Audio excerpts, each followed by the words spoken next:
Hey guys, this is Matthew, my dear friend, who is here visiting me as I say goodbye to my town, and I'm going to take him for the Conway, Arkansas experience, abbreviated because we have plans this evening.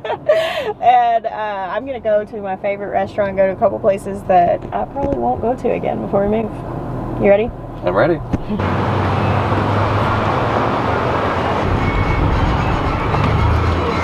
This is Wonder House, and I've brought Matthew here to experience my favorite restaurant here in Conway. This is a locally owned restaurant, and they source a lot of their stuff from Arkansas growers, and I love that. Y'all, our lunch came, and I meant to show it to you, but it was delicious. We ate it very quickly. I was like, oh dang. Already had half my plate eaten before I remembered I was a vlogger. So now we are at Belle Urban Farmstead, which is a local place here in Conway that sells lots of local food, and I gotta get something to go with our dinner tonight because we have a couple of guests coming over, as well as Matthew, who's also a guest. So let's go in here.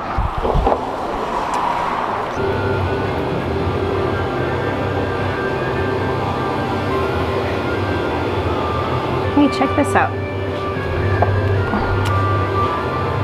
So Belle Urban Farm, that owns the farm stand, has this really cool setup back here, and they sell a lot of the things in here that they grow, but also that other local farmers grow. They also do a lot of cut flowers. They do a lot of cut flowers out here. So Belle Urban, they're the ones that hosted the plant sale that I did the book signing at like a couple months ago, right across the street at the library. And this is a really cool thing that Conway has. See? Isn't that neat? Okay, Wonder House, my favorite restaurant. Belle Urban is one of my favorite places to come, just buy local food.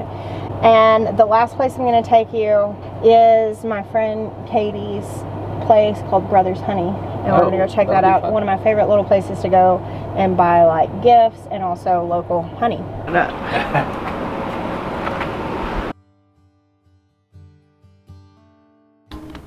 Hey, look.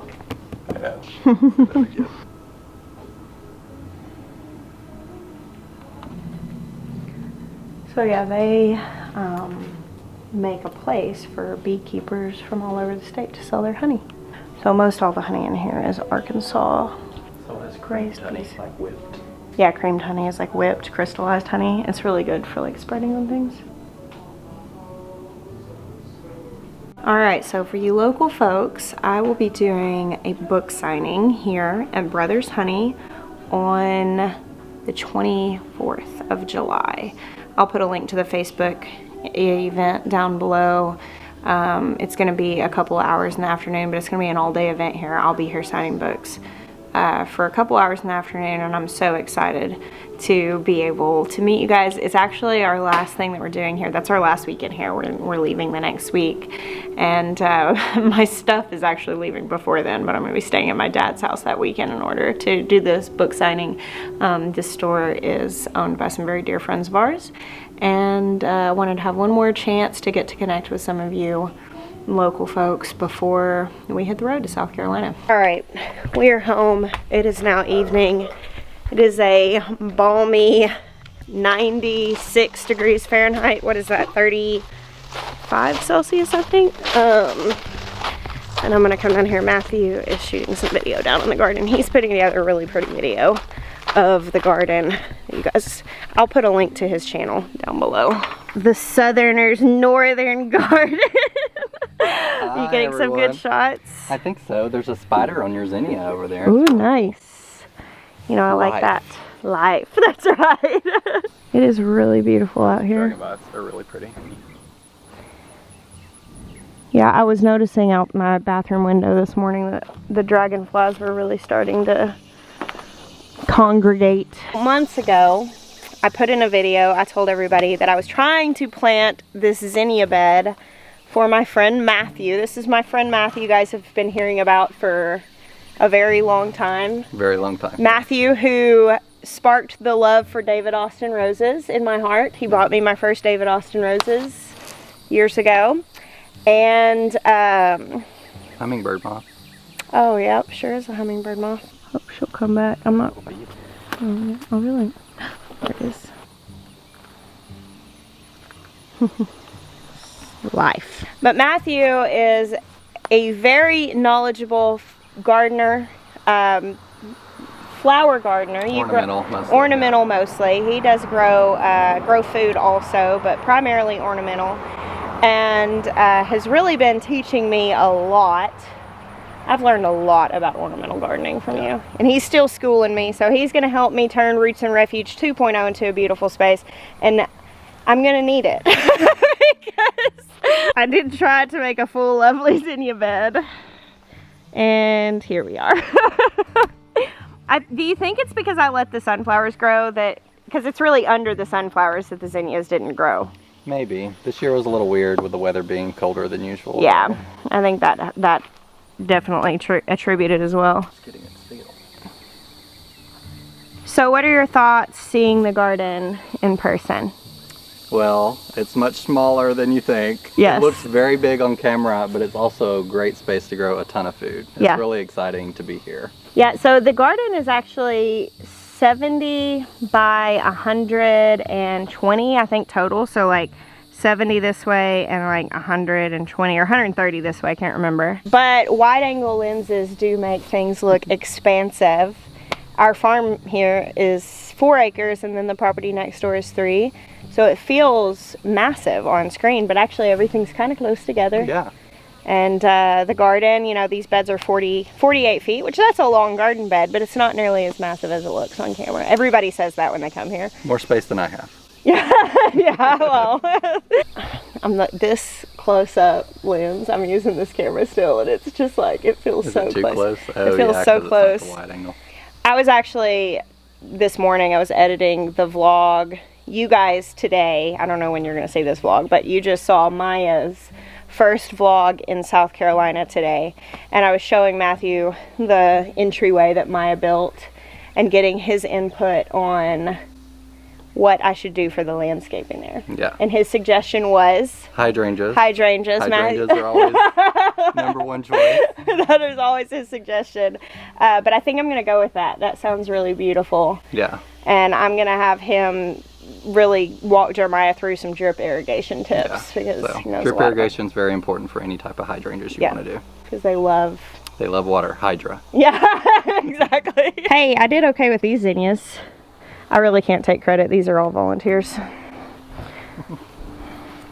Basically, my garden grew you a lovely zinnia patch. Have you had those before? Yeah, I grew them and they come back very prolifically. Yeah, so you have them again and again? I didn't grow them again. I like them raw, not pickled so much. No, yeah. Because I did try, you talked the other day about pressure canning them. I tried that, didn't love them. But quick pickle might be okay. I've just never had them that way. They don't really stand up. For those of you who have not seen this, these are the Mexican sour gherkins. These tiny little things. They're also called mouse melons and cucamelons. And they are very prolific. I still have some roses. That's a David Austin, but I can't remember its name. Oh look, I left the tag on it like a responsible gardener. Sceptered Isle. Sceptered Isle. Hey, I think... No. Did you buy me one of those? I think you did, and that was one that didn't do well, and but I got her. You killed. I didn't kill it! I did not kill it! I got the other ones you had her. Look at Miriam. She's like, throw me one of those roses, girlfriend. How about some basil? It is harder. It is harder not to sling this camera around because it's so small. Hey, come here. Oh, you need some too, Anna? Why are goats so funny? Or Anna.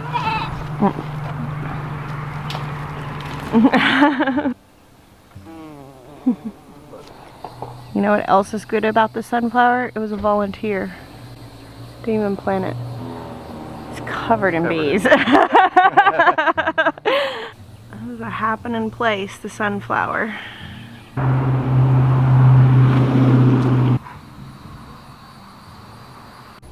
Isn't this one of your roses in your garden? I planted it last year and it died in my clay soil, and I reordered it this year, and I'm waiting for it to bloom, so it should be any day soon.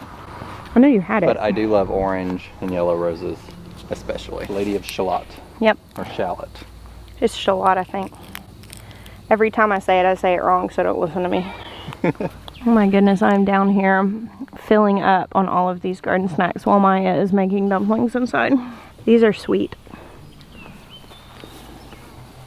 They are sweet.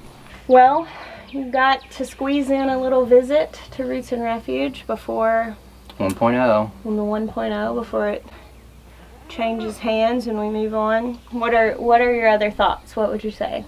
There's just a lot of variety and a lot of insects. The dragonflies are gorgeous. I get asked all the time by people, why are you not constantly swatting mosquitoes? And I'm pretty sure that it's because this is like a dragonfly breeding ground, and we will have just thousands of dragonflies. They're just starting right now, and they'll go all through July. They'll just be here breeding. We really just don't have very many mosquitoes on this property. Which is great, because they love Have you had any mosquito bites? I don't know. I got 8 up at home before I came here, so I can't tell. So you grow in Ohio in zone 6. They're 6A and 6B. We're kind of like in between both of them, smack dab in the middle. So I just say generally zone 6. Yep. And what's your favorite thing to grow? Probably hydrangeas. Hydrangeas? Yeah. As far as vegetables, I do love generally tomatoes and peppers. Yeah. This year I have a really big dahlia project because I love, when I select the varieties for my garden, I tend to select varieties that can be cut and make nice arrangements in the house anytime during the year. Yeah, I like that very much. Yeah. I'm going to be picking Matthew's brain a lot. I actually encouraged him to start a YouTube channel, and he did. In December. Many of you may remember he made a parody video of yours truly for my birthday. Picked a little bit at my love of big mugs, among other things. But he's taught me so much, so I'll put a link to his stuff down below, and you guys make sure to check him out and learn lots of things about hydrangeas and dahlias and lovely things. And clay soil. And clay soil, yes. Yeah, clay soil. Actually, another thing that I picked up from Matthew is his dahlia project. You had another Vigo garden bed before that, right? My dahlia was my first one, and I've ordered another one since then. Okay, that's right. And one more that's coming in August. I was about to say, I think there was 3, wasn't there? He actually found this brand called Vigo Garden Beds. I used his coupon, and I'll show it. But I mentioned to you guys that I ordered a couple of metal garden beds, and I bought 2 of the mint ones. I think I have the exact same ones. The 10-in-1. Yeah, the 10-in-1 that you put your dahlias in.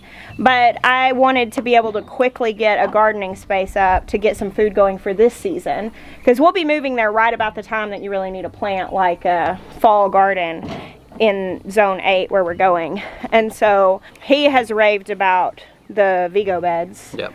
And really liked them. They were easy to put together. And a few months ago, the price of wood was like at an all-time high. And I thought, you know what, this is going to be even better. So I ordered them. I think they just launched this year, last year, and so they've been getting quite a number of orders just because the quality's great. They're estimated to last 20 years, and you can't build anything else. I'd mentioned that several people had asked. So I'll put information to that down also. You guys will see. I'm going to set all those up and show you and everything, but this guy's the reason why I ordered those. Well, I've enjoyed showing my friend around my town as I say goodbye to it today and sharing my farm with you. Thank you so much for coming and visiting me. It was amazing. Thank you guys for hanging out with us today. We bless you. Until next time.